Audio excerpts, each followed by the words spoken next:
quimioterapia es un término general que se refiere al uso de medicamentos para combatir enfermedades. Es quimioterapia. Y se ha dividido en dos especialidades: la quimioterapia antimicrobiana, o sea, que usa medicamentos para matar o imposibilitar la reproducción y la actividad de los microbios en general. Pero también hay una quimioterapia antineoplásica que trata ya sobre el manejo de fármacos anticancerosos.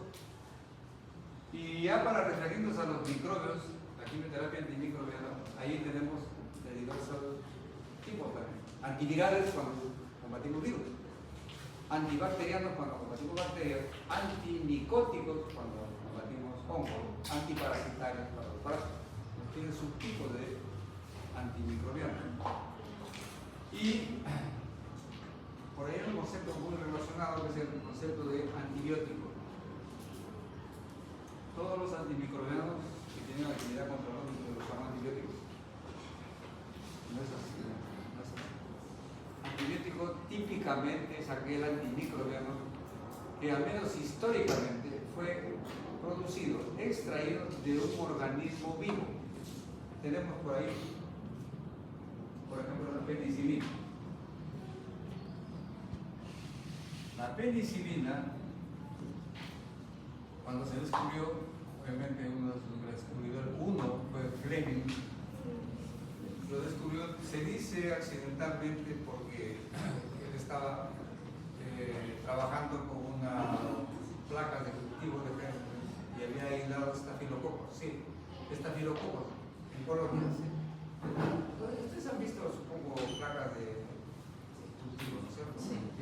Plaquitas de cristal, donde están las colonias de bacterias y cada una tiene su forma, cómo se lo identifica el microbioma, por la forma como han crecido. Y bien, pues entonces en estas plaquitas que tenía Fleming,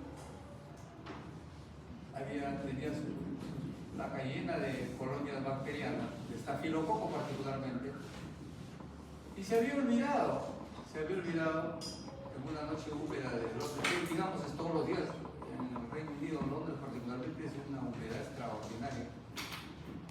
Entonces, de esa humedad había caído una gotera, y justo cayó en la placa que había dejado destapada. De modo que cuando él fue a verlo al otro día, ya no estaba lleno de colonias bacterianas, sino tenía espacios vacíos,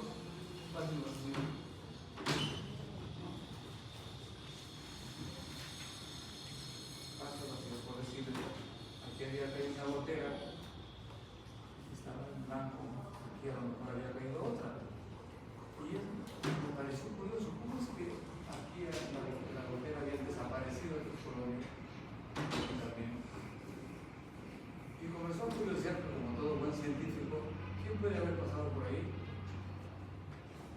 Y tomó muestras de los bordes de la colonia que se habían sobrevivido. Tomó muestras. Y en sus microscopios rudimentarios de esas épocas comenzó a observar. Y encontró curiosamente que la mayor parte o todos los restos de bacterias que estaban acá eran de bacterias lisadas, destruidas. No era pues destrucción mecánica por la caída de la gotera, sino destrucción obviamente microscópica. ¿Sí? Entonces él se puso a pensar y dijo, esto no es una cuestión mecánica, física, de que cayó la gotera y los diseminó, los dispersó. No, dijo, es muy probable que en esta gotera hay alguna sustancia química que ha matado a estos gérmenes. Y realmente ahí es donde comenzó a investigar con más detalle y encontró que existía esa sustancia en esta gotera a la que él llamó penicilina. ¿Por qué? Porque venía de un hongo que estaba arriba, que se llama Penicillium notatum.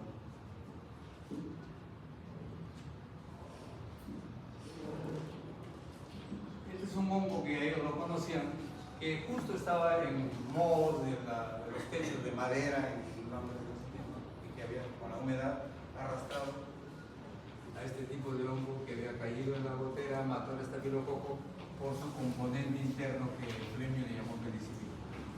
Entonces, este antibiótico, la penicilina, Recibe el nombre de antibiótico porque tiene origen en un microorganismo vivo, un hongo. Igual son las cefaloporinas, también de otro tipo de hongo, Streptomyces, por ejemplo, la Streptomyces venezuelae, que origina a otros antibióticos como los aminoglucósidos. Y a propósito, dicen, miren, el hongo se llama Streptomyces venezuelae. ¿Saben por qué se llama el país latinoamericano cercano que tenemos? ¿Por qué se llama Venezuela? ¿Alguno de ustedes sabe por qué el país vecino que tenemos al norte se llama Venezuela? No. Se denomina así porque para los españoles, en la época de la conquista y la colonia, encontraron que en el lago Maracaibo, seguramente pertenece a Venezuela, había palafitos. ¿Saben qué es un palafito? Estas construcciones que hay en la reserva nuestra, que tienen casas en las lagunas, en los lagos que hay en la selva y que están construidos sobre madera. Cosa que cuando sube la marea, por suerte el palafito está protegiéndolo para que no se inunda, y cuando baja queda en alto como escalera. Eso se llama palafito. Y en el lago Maracaibo ellos observaron que había cantidad de palafitos y les pareció a la Venecia, que es una ciudad que obviamente está construida sobre un lecho acuoso, ¿no? Que es conocida turísticamente, la Venecia. Y como era parecido, le pusieron Venezuela. De ahí surge el nombre de Venezuela, en referencia a Venecia. Bueno, entonces estábamos hablando de antibióticos. Entonces, aquel antimicrobiano que tiene un origen natural, microorganismo, en este caso particularmente un hongo. La sulfa, que es artificial, es obtenida de un colorante, no es producida por ningún microorganismo, no es antibiótico, es un quimioterápico común. ¿Qué cosa es bactericida y qué cosa es bacteriostático? Ustedes pueden deducir por el sufijo, sida y estático. Exactamente. El bactericida va a matar al microorganismo causante de las infecciones y el bacteriostático simplemente lo detiene, lo paraliza metabólicamente, reproductivamente. Y a propósito, para relacionar otro concepto, cuando un antimicrobiano entra en contacto con un microbio, no tanto por si acaso es que el antimicrobiano tiene algún armamento que va y inmediatamente lo pincha, lo lesiona, lo destruye. No, en la mayor parte de casos, sino en todos, tiene que ser asimilado ese antimicrobiano al interior de la bacteria y en el interior actúe el medicamento. ¿Sí? Entonces tiene que haber un proceso activo en la bacteria para incorporar al antibiótico o al antimicrobiano. Eso va a servir cuando hablemos de una variedad de medicamentos como los bactericidas y bacteriostáticos. Bueno, entonces, ¿qué pasa? Hay entonces antimicrobianos que matan a los microbios y otros que no los matan. Entonces, ¿qué razón tiene que existan bacteriostáticos si no lo van a matar a la bacteria? ¿Es un despropósito usarlos? ¿Qué dicen? Yo diría, a lo mejor, qué tontería, ¿no? Si yo quiero curar a un paciente, debo matar al microbio. Pero ¿por qué tengo que usar un antimicrobiano que solamente lo paraliza?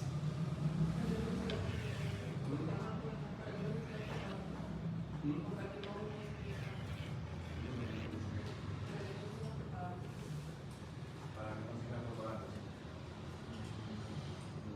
A ver, ¿alguien comprende algo por ahí? Estás.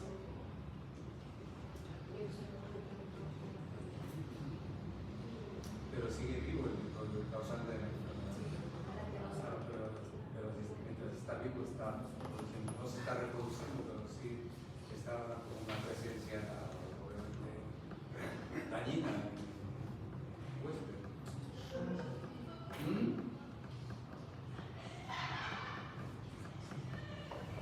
Jovencito, no olviden, por favor, que el principal mecanismo de curación de Depende de qué emoción.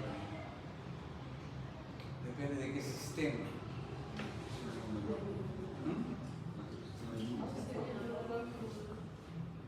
Depende de nuestro sistema inmunológico, depende de nuestra defensa. Por favor, no perdamos este punto de vista. Los medicamentos son un apoyo a los mecanismos de defensa. En verdad, lo que nos cura, ténganlo por seguro, lo que nos cura de las diversas enfermedades, por más grave que sean, son nuestros sistemas de defensa, nuestro sistema inmune. Los medicamentos contribuyen a que el sistema de defensa cumpla su rol. No nos confundamos. Entonces, si yo tengo una infección por gérmenes dañinos, el hecho mismo de paralizarlo ya le facilita a mi sistema de defensa que me cure. Pues. Y ese es el mecanismo. Así actuamos. Bueno, y proyectándonos a otro nivel, ¿qué pasaría entonces? Escúcheme, miren esta pregunta. ¿Qué pasaría si yo uso a la vez para curar una infección un bacteriostático que paraliza el microbio causando la enfermedad y un bactericida que tiene que lo mata? ¿Sería conveniente o no sería conveniente? No dice. ¿Por qué? Yo creo que no, o sea, porque se supone que el bacteriostático, o sea, el bactericida es más fuerte que el bacteriostático. Entonces, si tú vas a utilizar un bacteriostático, ya no es necesario utilizar un bactericida porque no es como que es... ¿Qué dices?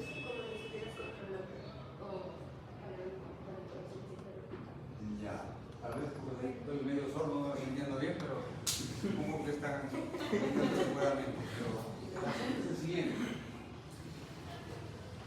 Yo repito, si tengo acá un bactericida o un bacteriostático también, para que estos dos agentes afecten a esta bacteria, ¿qué he dicho en su momento? Que el bacteria va a estar por fuera y lo van a agredir, lo van a destruir, lo van a pinchar, lo van a morder, lo van a patear. ¿Qué necesitan? Incrustarse dentro de la célula. Exactamente. Tienen que ser introducidas al interior celular mediante procesos activos. Procesos activos. Y si yo uso un bacteriostático primero, inactivo a esta bacteria, ¿lo va a poder incorporar al bactericida? No puede. Si está paralizado, no tiene ningún mecanismo activo, está paralizado, inhibido, está en estado estático, no va a actuar el bactericida porque no va a ser incorporado. O sea, resulta que el bacteriostático se comporta como un antagonista del bactericida, no lo deja trabajar. ¿Entienden? ¿Sí, no? Eso, por favor, les adelanto, es algo fundamental a tener en cuenta. Cuando hablemos hacia adelante vamos a remarcar. Nunca usen un bacteriostático y un bactericida a la vez con el supuesto que, como estamos usando dos antibióticos, van a curar más rápido al paciente. No ocurre en estos casos. ¿Está bien? Muy bien. Ahora, los antimicrobianos se diferencian, se clasifican por su mecanismo de acción. Fíjense ustedes acá. Estamos hablando de 5 niveles de actividad de los antimicrobianos. Aquellos que actúan en la pared celular, otros que actúan en la membrana celular, otros en la síntesis proteica, otros como antimetabolitos y otros a nivel central ya, del núcleo celular bacteriano, en el ADN y el ARN. Acá están los beta-lactámicos, actúan en la pared celular.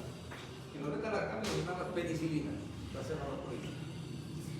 Bueno, ¿qué posibilidad de que produzca daño el beta-lactámico? ¿Qué posibilidad existe si tenemos en cuenta los mecanismos de eso? A diferencia, por ejemplo, del ketoconazol que actúa en la membrana celular. Repito, estos actúan solamente en la pared celular, en ninguna otra estructura celular. En cambio, el ketoconazol actúa en membrana celular y peor estos que actúan más adentro. ¿Qué posibilidad hay de que haya más daño en las células del huésped, en las células del paciente, pero mejor dicho? ¿Será dañino los beta-lactámicos para el paciente igual que contra la bacteria, porque obviamente los microbianos no discriminan, no dicen voy a destruir la pared celular de la bacteria y la del paciente lo conservo. Actúa sobre toda estructura celular. Entonces, por eso que tienen riesgo, tienen colaterales. Entonces, de acuerdo a los mecanismos, repito la pregunta. Si este antibiótico solamente daña la pared celular, ¿afectará mis células biológicas como ser humano? Si no me responden, me van a decepcionar muchísimo.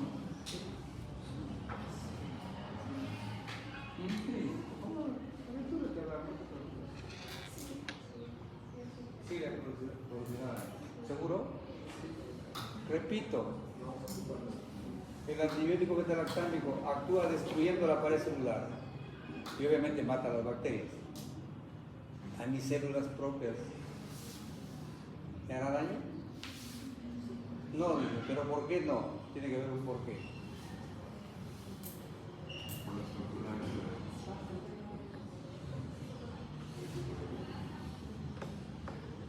Si hubiesen hecho, ay, siquiera estudios básicos de microbiología, supongo que estudiaba algo por ahí. por la estructura de la bacteria. Por la estructura de la bacteria. Diferente, con algunos procesos diferentes. Pero ese también es diferente de los tigres. ¿A qué se refiere? Algunas bacterias y otras bacterias pueden tener Lamentable, joven. Dígame, las células del ser humano, del ser vivo, del animal, ¿tienen pared celular? Mis células tienen pared celular, tus células tienen pared celular, las tuyas tal vez tienen. Entonces, ¿qué daño me va a hacer si mi célula no tiene pared celular, por favor? Las únicas células que tienen pared celular son los vegetales y las bacterias. Así que, ¿qué daño me va a hacer? Por Dios, muchachos. Bueno,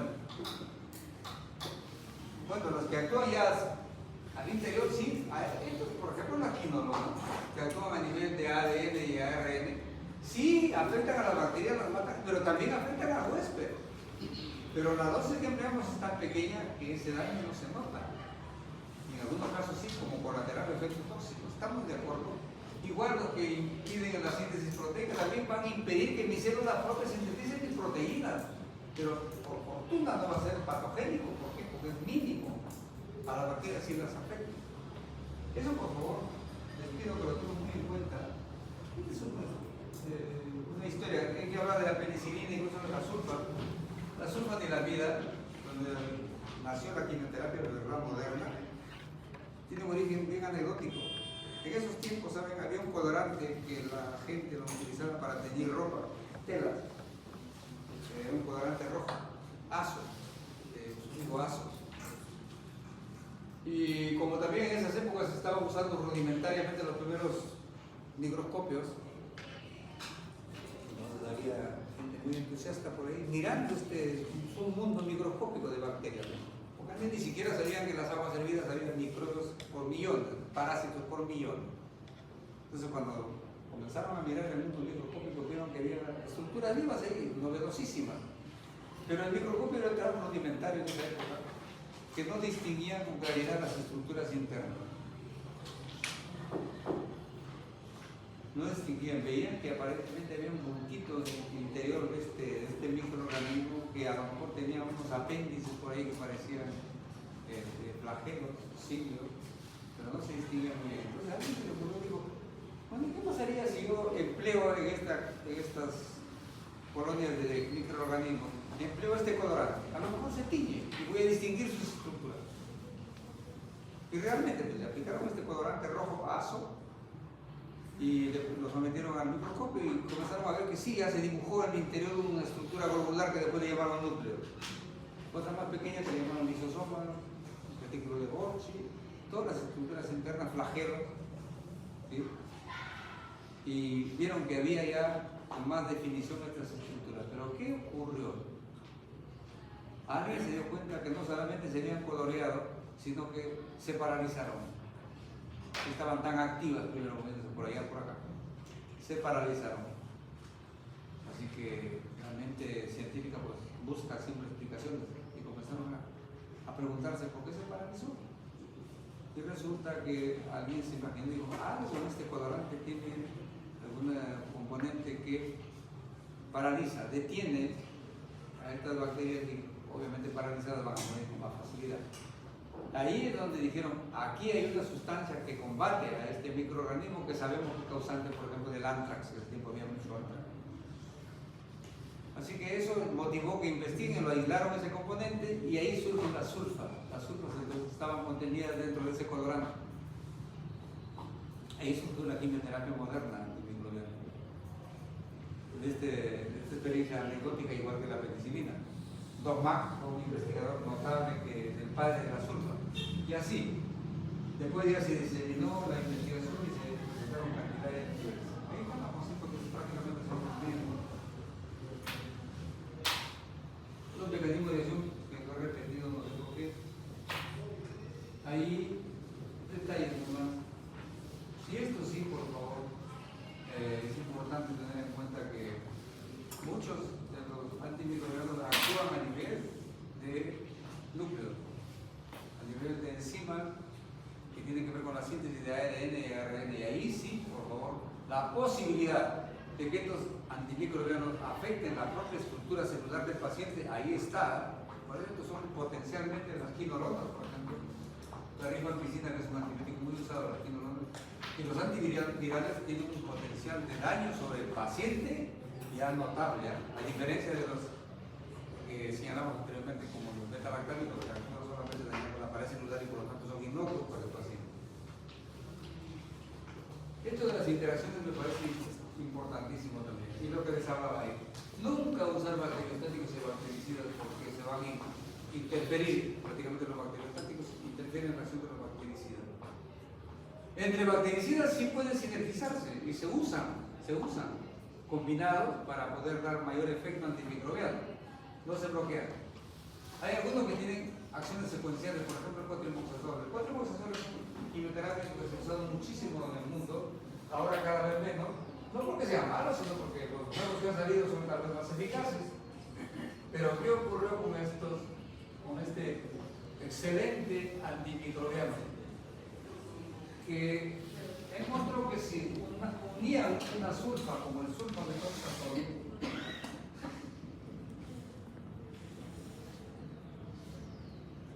con un antimicrobiano que no es sulfa, es muy original, se llama trimetoprim, resultaba que se potenciaban ambos, aisladamente eran activos contra los microorganismos, pero cuando se juntaban en un solo producto, la eficacia mejoraba notablemente. ¿Y por qué? Porque resulta que estos dos actúan en el metabolismo del ácido fólico. Para que se sintetice el ácido fólico, hay pasos secuenciales, digamos, 4 pasos secuenciales. Esto era un primer paso que tenía que complementarse con un segundo, con un tercero y un cuarto, donde ya terminaba sintetizándose el ácido fólico. El ácido fólico es vital para todas las células, tanto las de los microbios como las de los seres humanos. ¿Sí? Sin ácido fólico la célula no podría vivir. Entonces, ¿qué resulta? Que el sulfametozazol bloquea esta etapa metabólica. Y el trimetoprim bloquea esta otra etapa. Y obviamente dijeron, ¿qué pasaría si lo combinamos? ¿Mejorará la eficacia antimicrobiana? Lógicamente ocurrió eso de un modo extraordinario.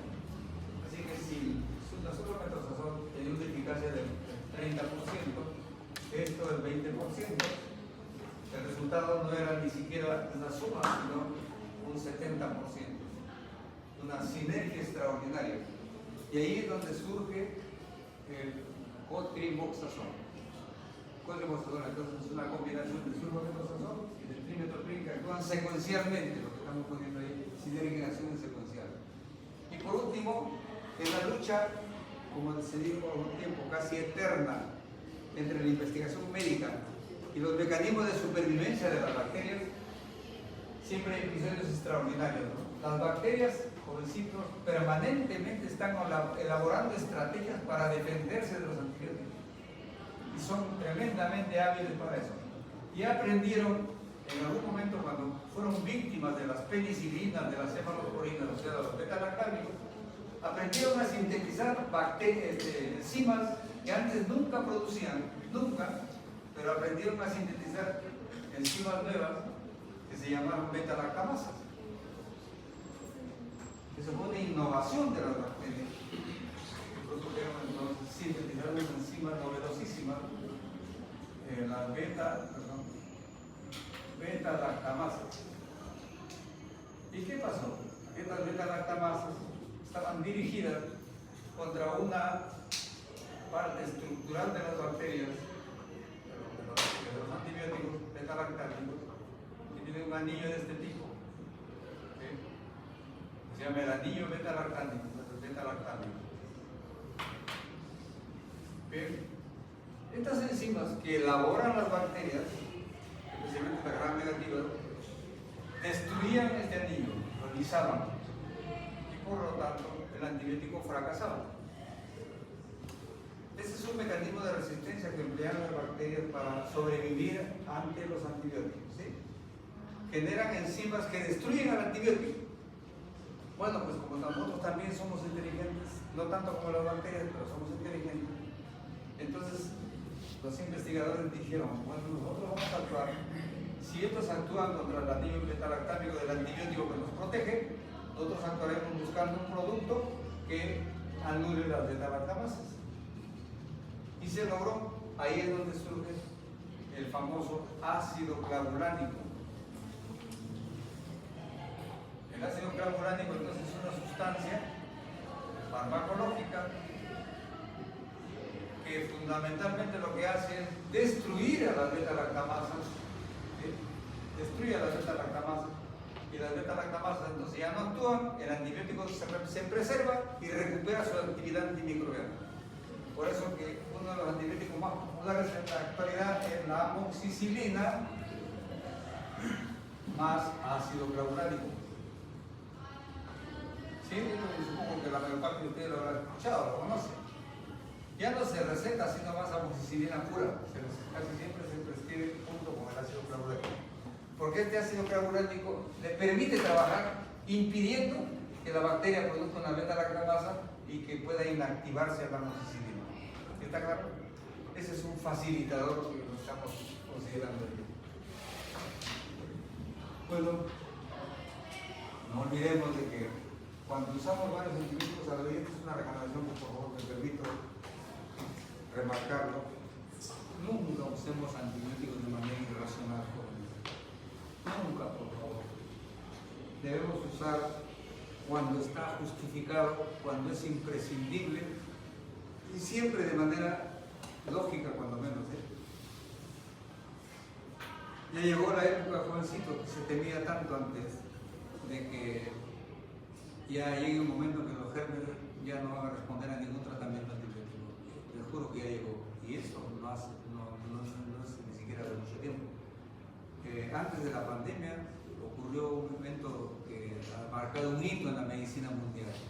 En el Reino Unido se presentó un caso de una infección gastrointestinal en un turista que había ido por el sudeste asiático, hacer turismo, por ahí por Indonesia, por ahí.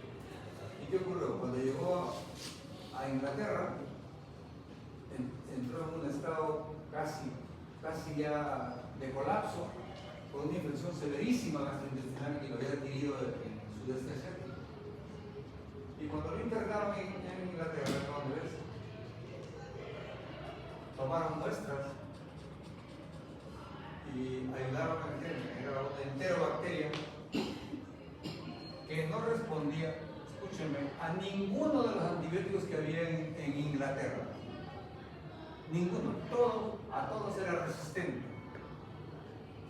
Pidieron apoyo a los demás países que conforman el Reino Unido, porque Inglaterra es parte del Reino Unido. El Reino Unido significa un conglomerado de países donde está Inglaterra, está Canadá, Estados Unidos, está Australia y varios países más, Escocia, todos conforman el Reino Unido. Y todos enviaron muestras de antibióticos, por ahí al menos, que poco estaban siendo usados. Y repito, nuevamente se encontró que ninguno era activo, todos fracasaban. La última oportunidad que tuvieron es recurrir a Atlanta. Atlanta es el sitio de Estados Unidos donde está digamos, los centros de investigación más avanzados que hay sobre antimicrobianos. Y mandaron muestras de preparados que estaban en experimentación para que vayan empleándolo, a lo mejor alguno daba resultados. Tampoco, ninguno efectivo contra ese enfermedad. Y eso generó una alarma extraordinaria en el mundo, de modo que el New England, un periódico de Londres, publicó un titular que decía: se acabó el mundo, la era de los antibióticos. Y vaticinaba pues una tragedia terrible en el mundo, ¿no? ¿Qué pasaba si ese germen se diseminaba? No había forma de combatirlo, iba a generar un mortandad espectacular. Por fortuna, miren, ocurrió algo que para muchos podría ser un milagro. Se autolimitó esa infección. Se autolimitó. El paciente afortunadamente comenzó a recuperarse y desapareció este germen, al menos hasta la fecha. Sin que esto sea una experiencia de igual dimensión mundial, les juro que acá en Chiclayo, hace 2 años, personalmente he tenido un caso de un paciente varón de 78 años de edad avanzada que hace una consulta por una infección severa que incluso dice que no debían de llevarlo en pares por ahí, no tenía un servicio de internamiento, era un caso crítico, pero aún así me decían, no, que seguro es un sitio donde la gente se va a morir, la gente no quería llevarlo. Entonces pedí que me tomen muestras para hacer un cultivo porque tenía una evidente infección urinaria. Les juro que en el laboratorio que Pares, que es un laboratorio bastante confiable, se le tomó muestras, se le encontró Escherichia coli, causante de la infección urinaria de más de 100.000 colonias por mililitro, el diagnóstico, pues, ahí, sin lugar a dudas. Y el antibiograma que probó la laboratorista en ese tiempo consistía en 25 antibióticos que generalmente usaba y pidió a los laboratorios de los que tenía relación que le envíen muestras. Ninguno, jovencito, ninguno, como 35 antibióticos probamos en ese Escherichia coli, ninguno era, digamos, activo. Todos hay resistente. Les juro honestamente.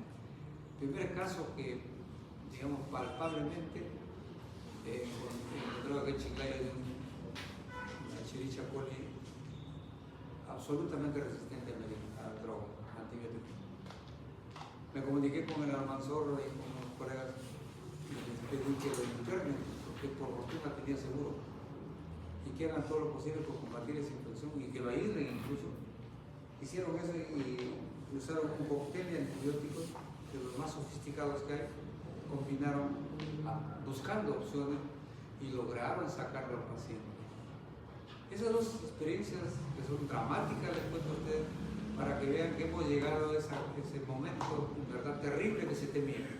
Que llegue un momento en que no haya ningún antibiótico que nos pueda salvar la vida. Desgraciadamente. ¿Y saben por qué hemos llegado a eso? Por el mal uso de los antibióticos, por el pésimo uso, por ese hecho de estar indicando por si acaso. Uso esto por si acaso. No podemos hacer eso, por favor. Cuando usamos un antibiótico, estemos seguros que el paciente realmente lo necesita, que la infección que tiene realmente se maneja como antibiótico, no como lo que ocurre ahora, una infección gripal viral que se trata de manejar con amoxicilina y ácido clorhídrico, pues es un virus, el virus no responde a ningún antibiótico. Cuando se usan combinaciones innecesarias, o sea, los responsables de esa tragedia somos realmente los médicos y la gente común también que se automedica de manera, en verdad, casi inocentona, ¿no? Bueno, estos son factores de los pacientes donde hay que tener en cuenta, por ejemplo, acá.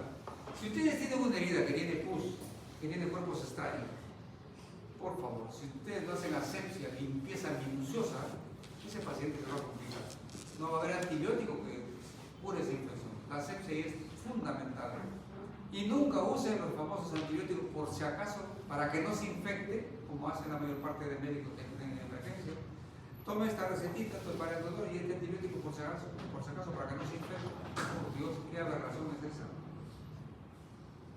Tenemos mucho cuidado. La resistencia antimicrobiana, esto lo dijo él, que es él, un escritor, un literato de talla mundial, que no es médico, pero miren lo que dijo él. La rapidez con que surgen los microorganismos resistentes es igual, no es igual a la velocidad con la que surgen los nuevos antibióticos. Siempre nos van a llevar adelante.